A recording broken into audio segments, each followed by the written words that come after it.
La paz, otra idea basura. ¿Por qué el ser humano está tan necesitado de ilusiones? ¿Qué tal, titanes? Bienvenidos a esta microreflexión. Hoy vamos a estar analizando la idea en general de paz y cómo ha contribuido a que la gente la busque, así como busca la felicidad, así como busca el amor, así como busca muchísimas cosas. Y pues en ese sentido, la intencionalidad de este video, de este breve video, es que ustedes reflexionen y por si a alguien se le hace útil esta información, pues empiece a pensar muchísimas cosas respecto de la paz. La mayoría de la gente cree a nivel de creencias y está convencida de que la paz en algún momento va a llegar o que nada más se basan en la paz de tipo psicológico, en la paz espiritual, en la paz psicológica, estar bien con uno mismo. Y pues en este proyecto aquí vamos a defender que ese tipo de paz pues es extremadamente individualista y extremadamente egoísta, porque los procesos políticos que realmente son los que están operando en la realidad, son los que son efectivos, son los que verdaderamente deberíamos estar reflexionando. Y no estoy diciendo con esto que ustedes odien estar mal con ustedes mismos, porque eso sería una contradicción, pero sí que dejemos de darle importancia a nuestra subjetividad, a nuestra vida interna, a nuestra vida personal. Además de que eso es altamente frágil, nuestra vida subjetiva, psicológica, pues obviamente que luchar por encontrar una paz espiritual a largo plazo y no momentánea, pues es imposible, es imposible. Entonces, en ese sentido, quisiera comenzar con la primera idea de que la paz es vista como algo a lo que hay que aspirar, ¿no? Una paz aspiracional, siempre y cuando no definamos para nosotros qué es la paz, porque ahí empezamos a tambalear. Así como existe la aspiración a la felicidad a través de bienes materiales o a través de interacciones familiares o a través de encontrar un trabajo, comprarte un coche o esas cosas superfluas, superficiales, la paz de tipo aspiracional, y ahorita vamos a enriquecer este análisis, creo que deberíamos de empezar, no por destruirla, pero sí empezarla a poner en cuestión, ¿no? O sea, ¿qué logro además de mi satisfacción personal? Esos sentimientos y esos pensamientos que uno aspira a encontrar paz en ellos. Entonces es como una cierta ataraxia en el sentido griego individual, ¿no? Eso desde el punto de vista es muy frágil, muy efímero, y eso es precisamente lo que nos mete en ciclos bien peligrosos, porque en el momento en que la realidad nos impone ciertas problemáticas, ciertos conflictos, ahí nuestra paz se perturba y pues obviamente ahí hay que reflexionar muchísimo sobre ese tipo de búsqueda. Todo esto que voy a decir en esta micro reflexión está totalmente extraído, es una especie de homenaje, de referencia teórica y práctica al respecto de la revista del Cato Blepas, que pues si ustedes son seguidores desde que inició este proyecto se pudieron haber dado cuenta de que cada vez más me adhiero a la ideología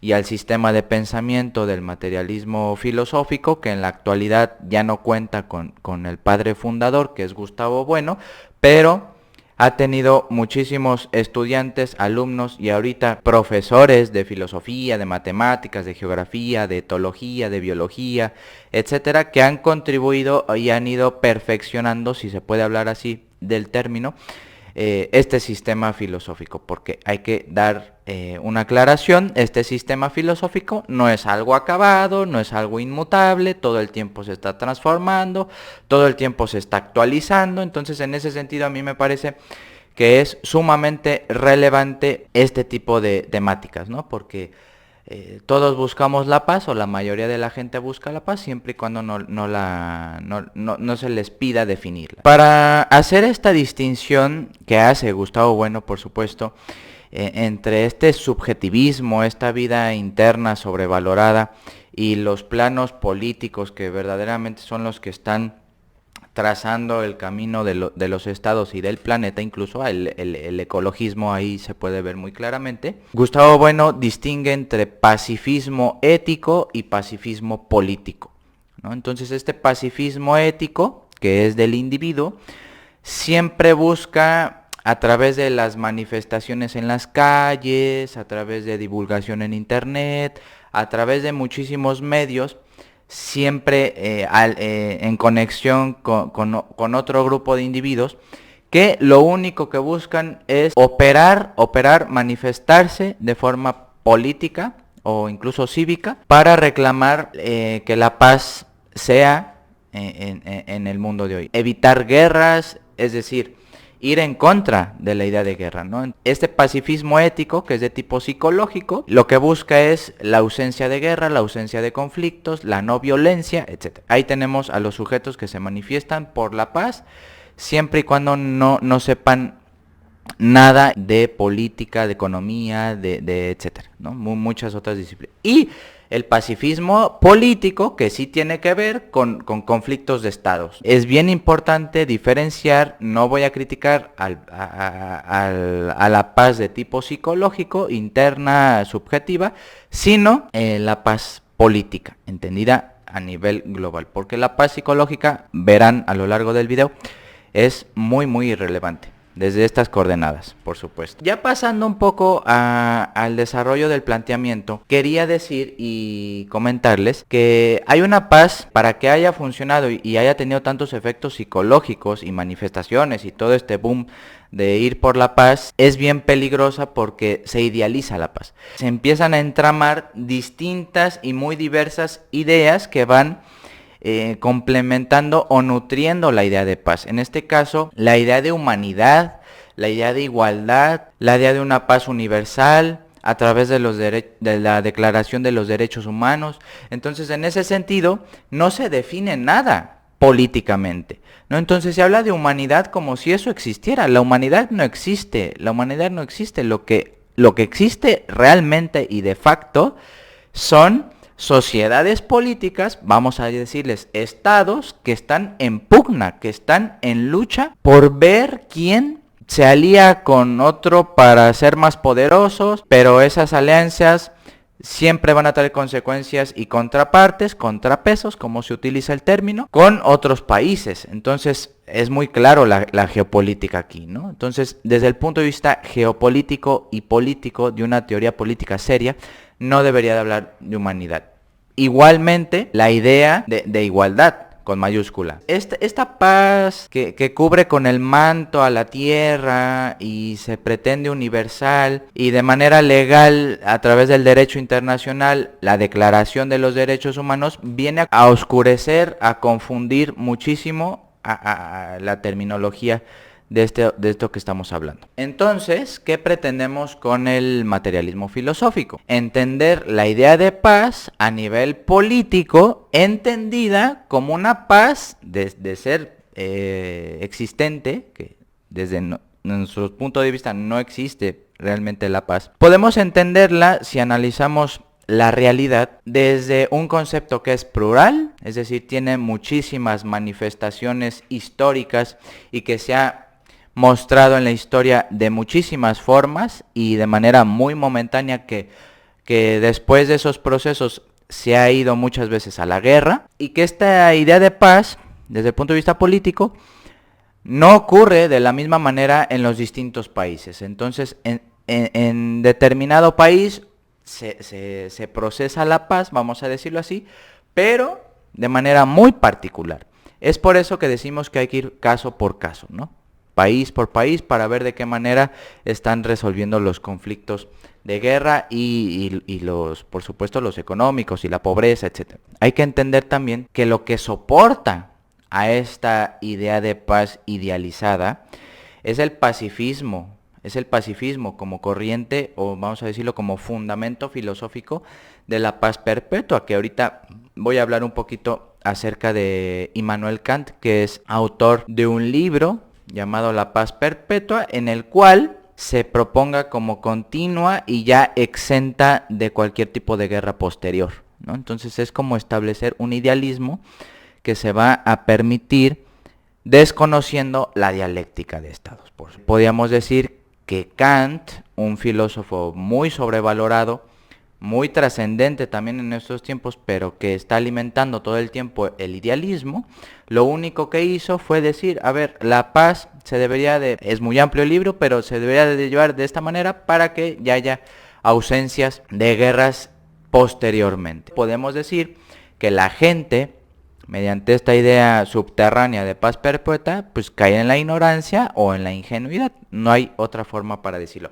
Ahora bien, la paz podríamos considerar que ha sido analizada o pretendidamente analizada desde diferentes teorías. Las teorías del equilibrio del poder, el libre comercio, el socialismo, por supuesto, la teoría de juegos, la disuasión nuclear y la paz activa. No me voy a extender en explicar cada una de esas, pero sí puedo decir que existen distintas teorías, ¿no? Cada una desde sus enfoques, cada uno proponiendo distintas cuestiones, lo cual habla de que pues si hay distintas teorías que explican cómo se puede llegar a la paz de manera prescriptiva y normativa, pues obviamente que esto viene a complejizar más aún el asunto. Bien, ahora sí, ya podemos pasar a analizar críticamente de manera muy general y resumiendo el breve escrito de Gustavo Bueno, que lo pueden encontrar en la cajita de descripción. Voy a dejar el link para quien decida profundizar